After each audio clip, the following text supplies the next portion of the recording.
स्वागत है आपका आपके अपने YouTube चैनल सरस्वती ज्ञानधारा पर। कक्षा 11 की जीव विज्ञान में पिछले वीडियो में हमने एक नया पाठ स्टार्ट किया था, कोशिका चक्र एवं कोशिका विभाजन। थोड़ा सा इस पाठ के संबंध में हमने आपको परिचय दे दिया था पिछले वीडियो में। आज इस वीडियो में हम लोग चर्चा करेंगे कोशिका चक्र के बारे में। कोशिका चक्र किसे कहते हैं, क्या होता है, कोशिका चक्र के बारे में देखेंगे।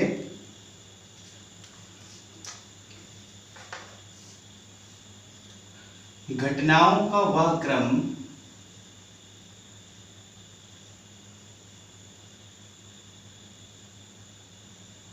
घटनाओं का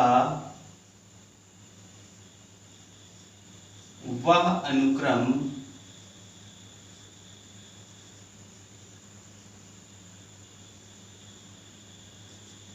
जिसमें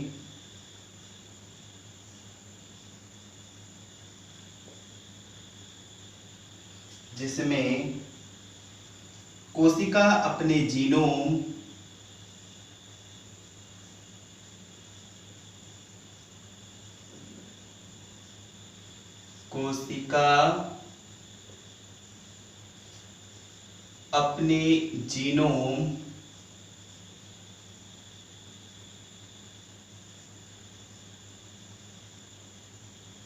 का द्विगुणन करती है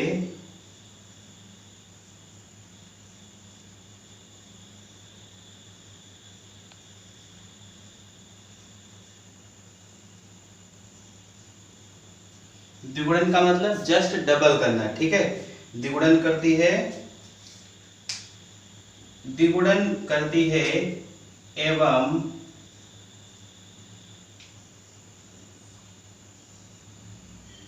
अन्य आवश्यक पदार्थों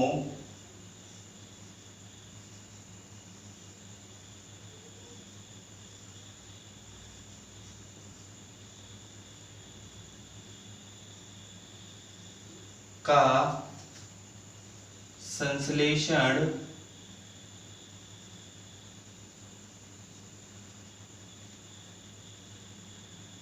करती है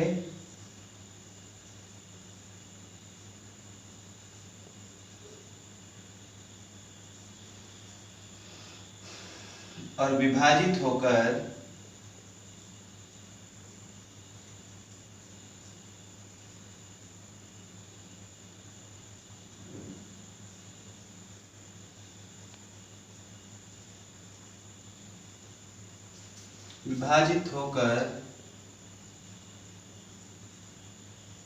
संतति कोशिकाओं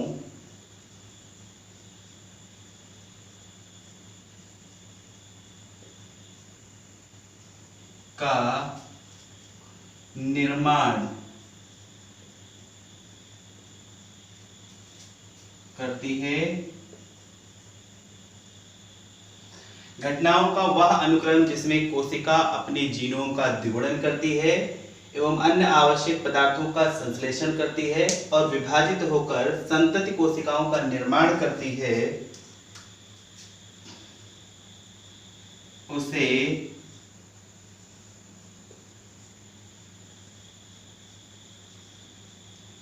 कोशिका चक्र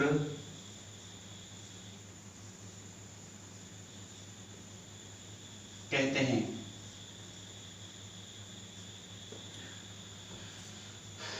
तो कोशिका चक्र क्या है? घटनाओं का एक ऐसा अनुक्रम है या घटनाओं का एक ऐसा क्रम है जिसमें कोशिका अपने जीनोम का द्विगुणन करती है, आवश्यक पदार्थों का संश्लेषण करती है और विभाजित होकर पुत्तली कोशिकाओं या संतति कोशिकाओं का निर्माण करती है, उसे कोशिका चक्र कहते हैं, ठीक है।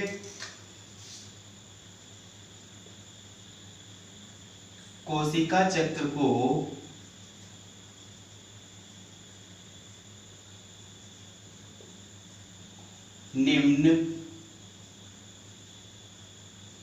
निम्नलिखित दो अवस्थाओं में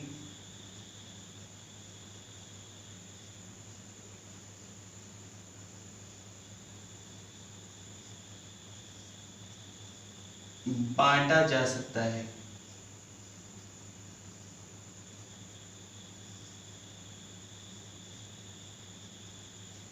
दो अवस्थाओं में बांटा जा सकता है, नंबर 1 और नंबर 2।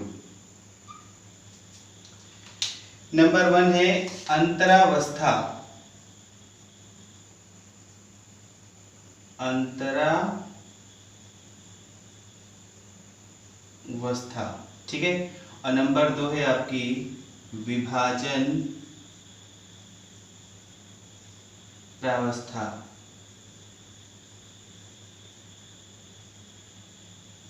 या इसी को बोलते हैं माइटोसिस। तो इसकी दो अवस्थाएं होगी आपकी, अंतरावस्था और दूसरी क्या है आपकी विभाजन प्रावस्था, ठीक है। अब देखते हैं अंतरावस्था के बारे में।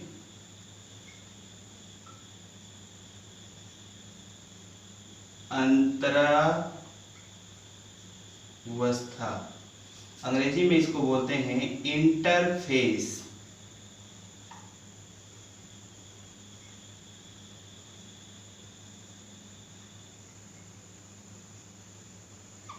यानी कोशिका चक्र को दो प्रावस्थाओं में बांट दिया गया, अंतरावस्था और विभाजन प्रावस्था। अंतरावस्था क्या होती है देख लेते हैं। यह अवस्था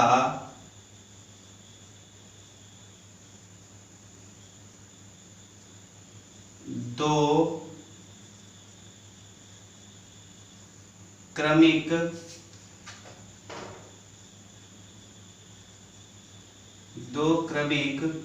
विभाजन अवस्थाओं।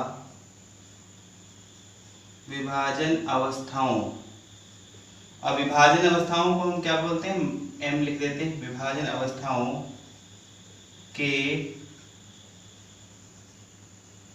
मध्य की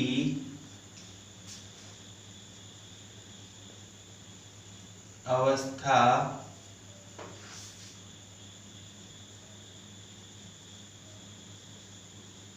होती है, ठीक है।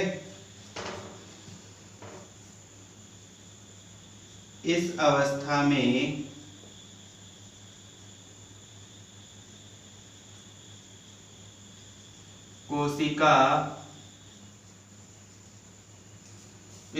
में कोशिका स्वयं को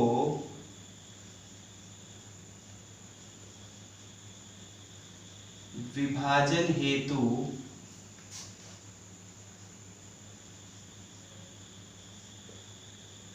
तैयार करती है।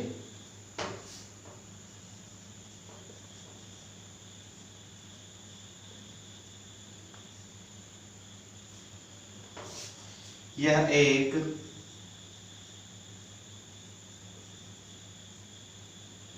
जैव संश्लेषी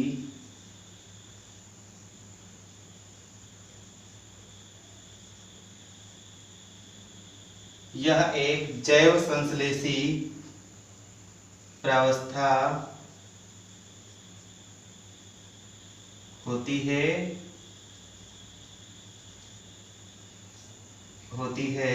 जिसमें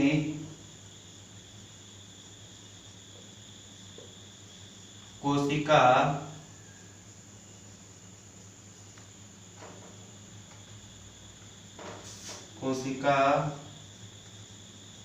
अपने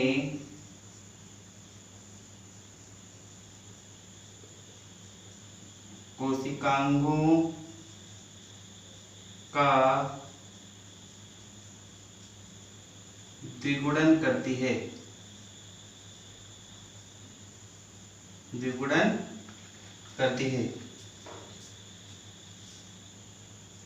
यह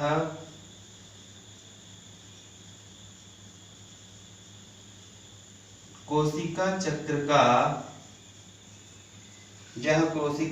का 95% से अधिक का समय लेती है। इसका अर्थ यह है कि कोशिका विभाजन में जो समय लगता है उसका 95% जो समय है, कुल समय का 95% समय अंतरावस्था में लगता है। ठीक है, तो अंतरावस्था में क्या है, ये दो विभाजन प्रावस्थाओं के बीच की अवस्था होती है। इसमें क्या होता है, कोशिका अपने आप को विभाजन करने के लिए तैयार करती है। यह एक जैव संश्लेषी प्रावस्था होती है क्योंकि इसमें संश्लेषण होता है, जिसमें कोशिका अपने कोशिकांगों का द्विगुणन करती है। यानी यहाँ पे द्विगुणन का मतलब होता है किसी कोशिकांग से दूसरे कोशिकांग का निर्माण होता है। ठीक है, इसमें 95% से अधिक का समय लगता है। अंतरावस्था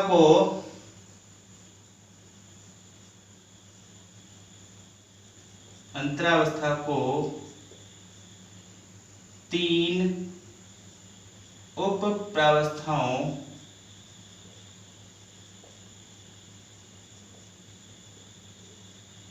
में बांटा गया है। यानी अंतरावस्था को 3 भागों में विभाजित कर देंगे, 1, 2 और 3। पहली आएगी आपकी जीवन प्रावस्था, फिर आएगी आपकी एस प्रावस्था, और थर्ड आएगी आपकी G2 प्रावस्था। तो अंतरावस्था को 3 प्रावस्थाओं में बांट दिया गया, जीवन प्रावस्था, एस प्रावस्था और G2 प्रावस्था। अब तीनों को जरा सेपरेट सेपरेट देख लेते हैं।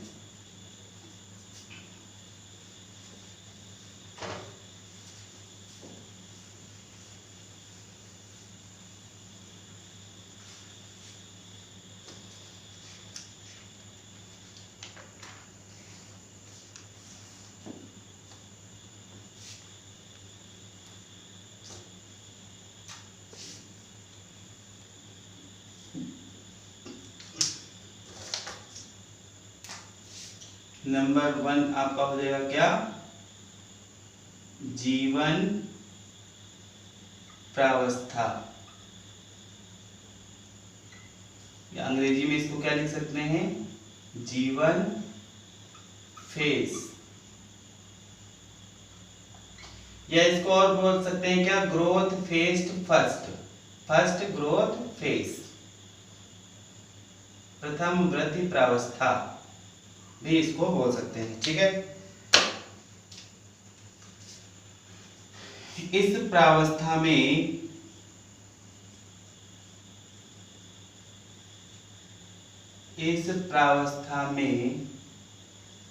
कोशिका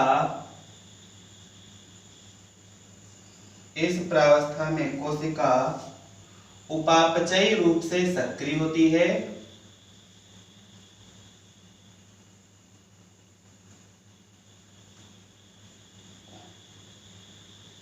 उपापचयी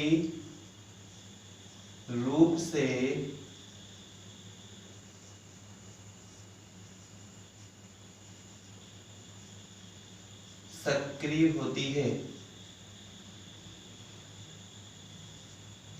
सक्रिय होती है एवं लगातार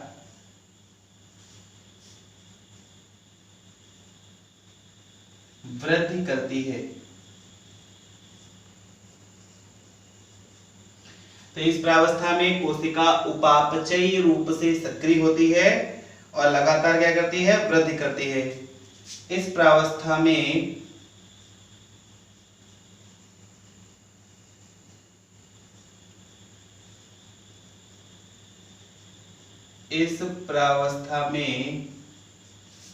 प्रोटीन, आरएनए, आदि का संश्लेषण होता है।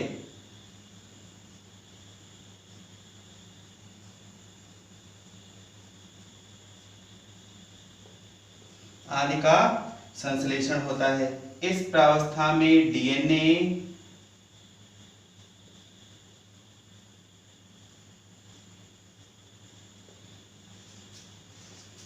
इस प्रावस्था में डीएनए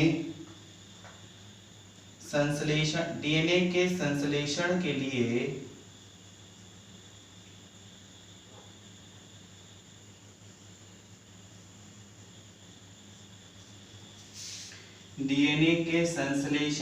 लिए आवश्यक एंजाइमों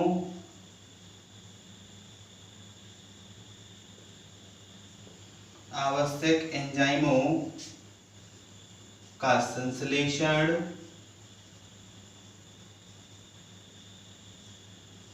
एवं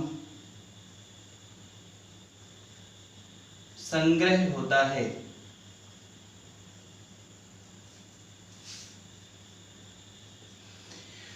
यानी इसमें प्रोटीन का निर्माण होगा, आरएनए का निर्माण होगा और डीएनए के संश्लेषण में भाग लेने वाले आवश्यक एंजाइमों का भी संश्लेषण होता है। ठीक है, इस प्रावस्था में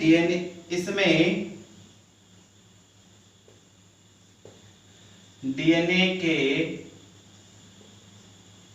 क्षारकों,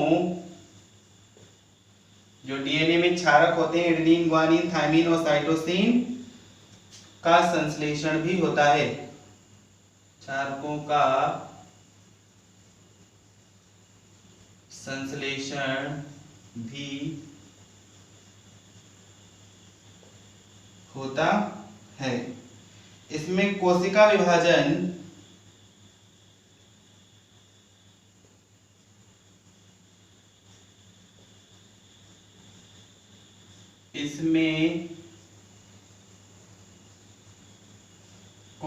विभाजन चक्र के पूर्ण समय का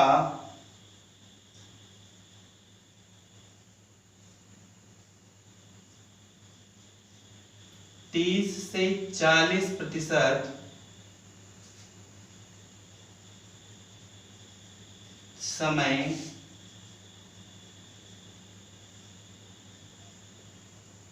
लगता है। ठीक है, इस प्रावस्था में गुणसूत्र लंबे व पतले होते हैं। इस प्रावस्था में गुणसूत्र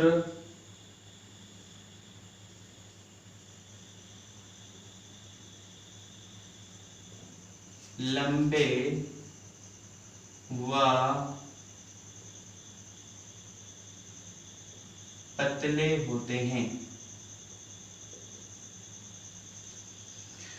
तो ये आपकी जीवन प्रावस्था हो गई। जीवन प्रावस्था या इसको बोलते हैं वृद्धि प्रावस्था प्रथम, या अंग्रेजी में बोलते हैं फर्स्ट ग्रोथ। ठीक है, या ग्रोथ फर्स्ट फेज। ओके, तो ये हो गया आपका जीवन प्रावस्था। जीवन प्रावस्था के बाद आता है आपका एस प्रावस्था, या अंग्रेजी में एस फेज, या और इसको बोलते हैं क्या, सिंथेटिक फेज।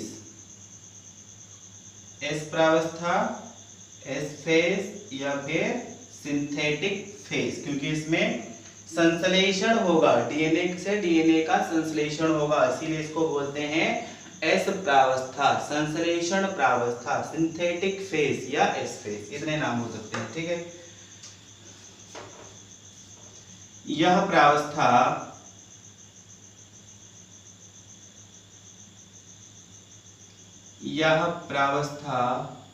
जीवन प्रावस्था के बाद आती है। जीवन प्रावस्था के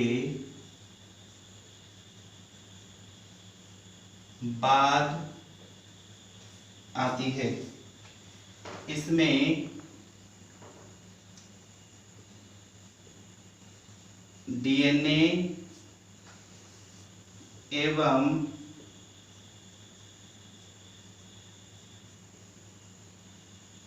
हिस्टोन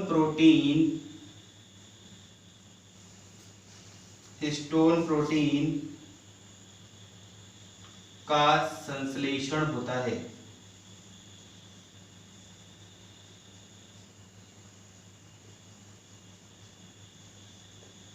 का संश्लेषण होता है।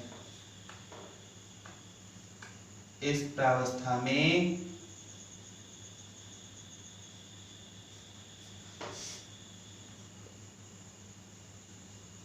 गुणसूत्र लंबाई में दो भागों में बट जाते हैं। लंबाई में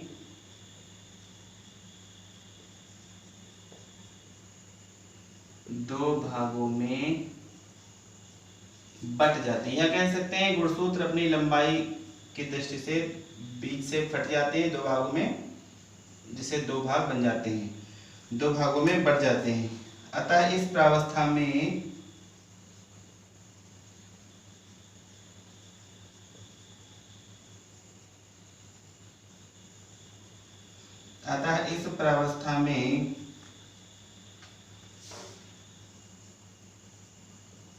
प्रत्येक गुणसूत्र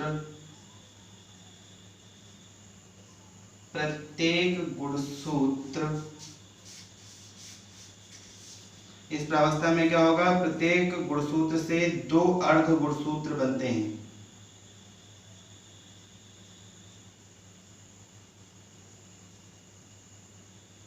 दो अर्ध गुणसूत्र बनते हैं। इसमें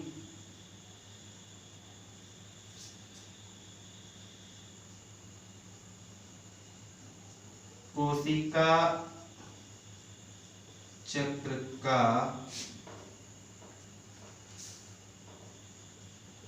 30 से 50% तक का समय लगता है। यानी जितना पूरी कोशिका चक्र में समय लगता है उसका 30 से 50% समय इसमें लगता है। क्लियर? इस प्रावस्था में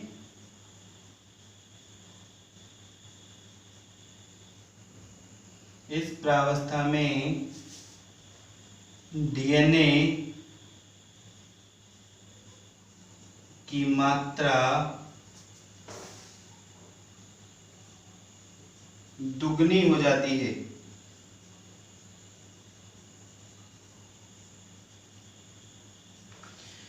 ठीक है, इसमें आप याद रखेंगे कि इस प्रावस्था में डीएनए से डीएनए का निर्माण होता है, या कह सकते हैं इस प्रावस्था में डीएनए का द्विगुणन होता है। कई बार ऐसा प्रश्न पूछा गया है कि डीएनए का द्विगुणन कब होता है, तो आप याद रखेंगे कि डीएनए का द्विगुणन कोशिका चक्र की अंतरावस्था के इस प्रावस्था के अंतर्गत होता है। क्लियर? पूछा जा सकता है कि हिस्टोन प्रोटीन का संश्लेषण कब होता है, कौन सी प्रावस्था में, तो वो भी याद रखेंगे कि इस प्रावस्था में ही जो है हिस्टोन प्रोटीन का निर्माण होता है। तो ये हो गया। इसके बाद आएगा आपका G2 प्रावस्था।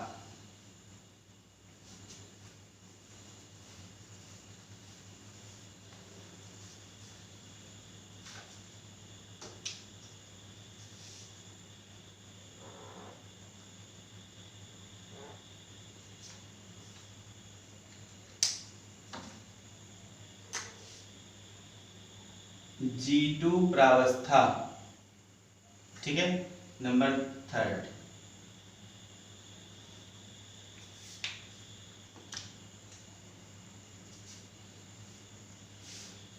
इस प्रावस्था के पश्चात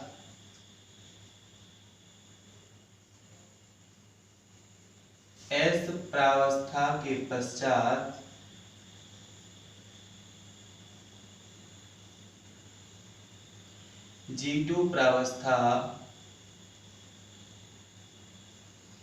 आती है।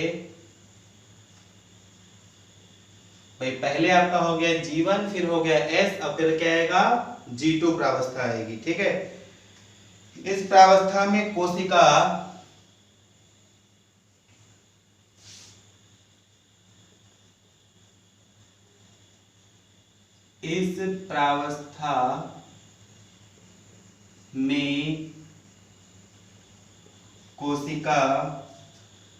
विभाजन के लिए तैयार होती है, ऐसा कह सकते हैं। ठीक है, इस प्रावस्था में कोशिका विभाजन के लिए स्वयं को तैयार करती है, क्योंकि विभाजन में काम आने वाले जितने भी पदार्थ हैं उनका निर्माण आपका G1 और S तक हो जाएगा। कुछ पदार्थ बचेंगे, उनका G2 में होगा। इसलिए कोशिका अपने आप को विभाजित होने के लिए बिल्कुल रेडी करती है। ठीक है, इस प्रावस्था में इसमें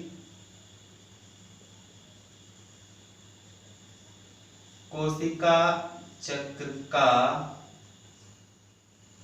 10 से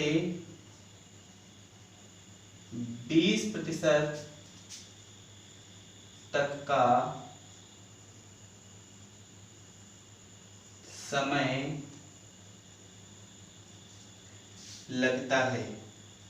ठीक है, यानी इतना कोशिका चक्र में कुल समय लगेगा, उस कुल समय का 10 से 20% समय G2 प्रावस्था में लगता है। ठीक है, इतना क्लियर।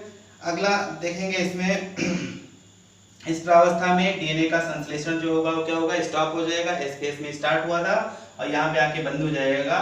तो ये भी याद रखेंगे कि इस प्रावस्था में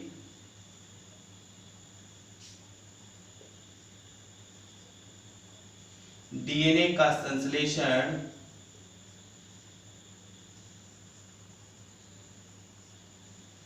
इस प्रावस्था में डीएनए का संश्लेषण रुक जाता है, या कह सकते हैं रुक समाप्त हो जाता है। डीएनए का संश्लेषण रुक जाता है, लेकिन परंतु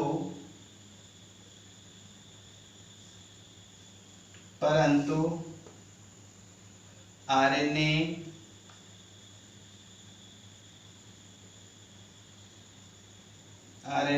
प्रोटीन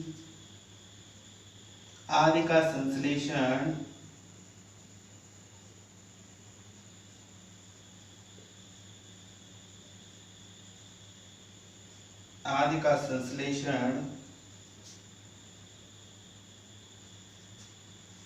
होता रहता है। आदि का संश्लेषण होता है, यानी डीएनए का संश्लेषण तो बंद हो जाता है, परंतु आरएनए और प्रोटीन का संश्लेषण होता रहता है। ठीक है, इस प्रावस्था में एक पॉइंट और लिख लेंगे इसमें कि इस प्रावस्था में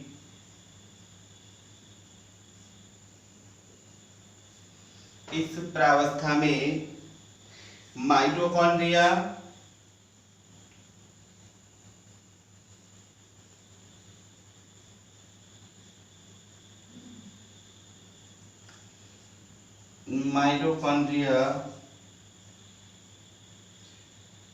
हरित लवक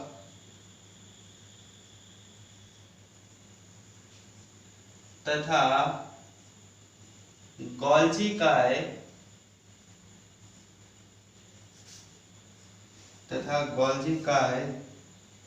का द्विगुणन होता है।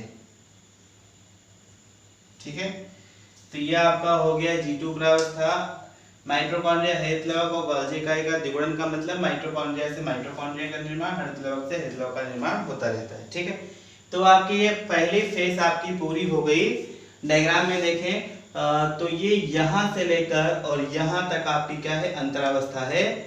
यहाँ तक अंतरावस्था में पहले आपका G1 प्रावस्था, फिर S प्रावस्था, फिर G2 प्रावस्था, ये आपका तीनों फेज इंटरफेज के अंतर्गत आते हैं। ये कंप्लीट हो गया। अब आता है आपका माइटोसिस यानी M प्रावस्था यानी कि विभाजन प्रावस्था। ठीक है, तो नंबर 2 विभाजन प्रावस्था, या ब्रैकेट में लिख लेंगे M प्रावस्था, या इसी को माइटोसिस भी बोलते हैं, माइटोसिस। ठीक है, सबसे पहले एक पॉइंट यही याद रखेंगे कि यह प्रावस्था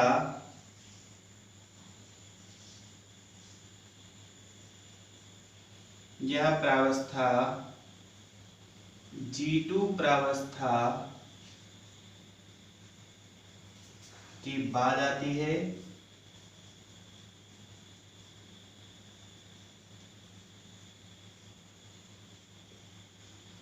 पहले G1 हो गया, फिर S हो गया, फिर G2। तो G2 प्रावस्था के बाद आएंगे, इसमें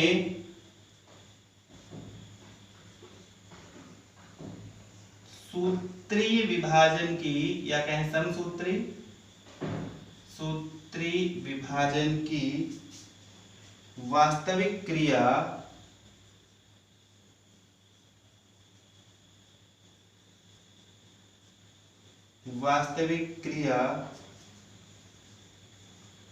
पूर्वावस्था दैट इज प्रोफेस, मध्यावस्था यानी मेटाफेज,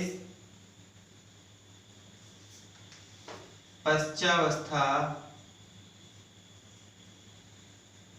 मतलब एनाफेज, ये सब लिखे हुए प्रोफेस, मेटाफेज, फिर एनाफेज। तो पश्चावस्था कॉमा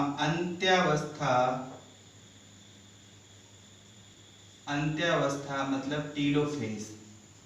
तो पूर्वावस्था, मध्यावस्था, पश्चावस्था और अंत्यावस्था, ठीक है।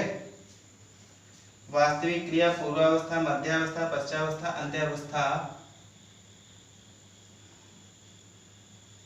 आदि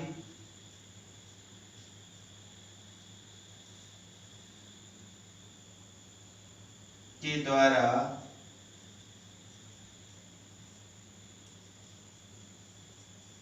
होती है, ठीक है।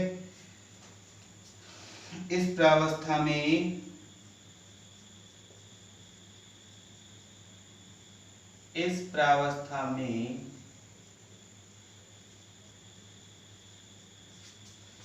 कोशिका चक्र का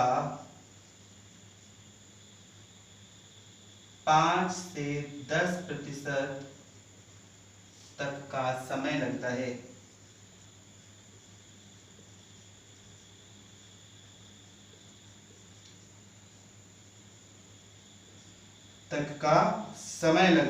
ठीक है।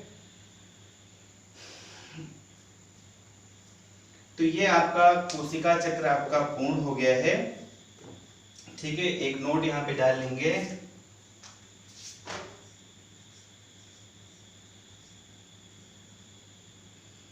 इस नोट को याद रखेंगे, बहुत इंपॉर्टेंट नोट है।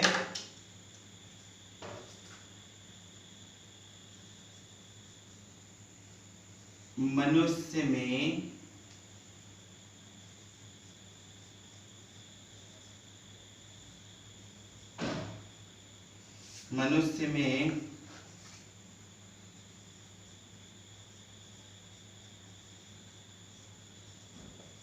कोशिका चक्र की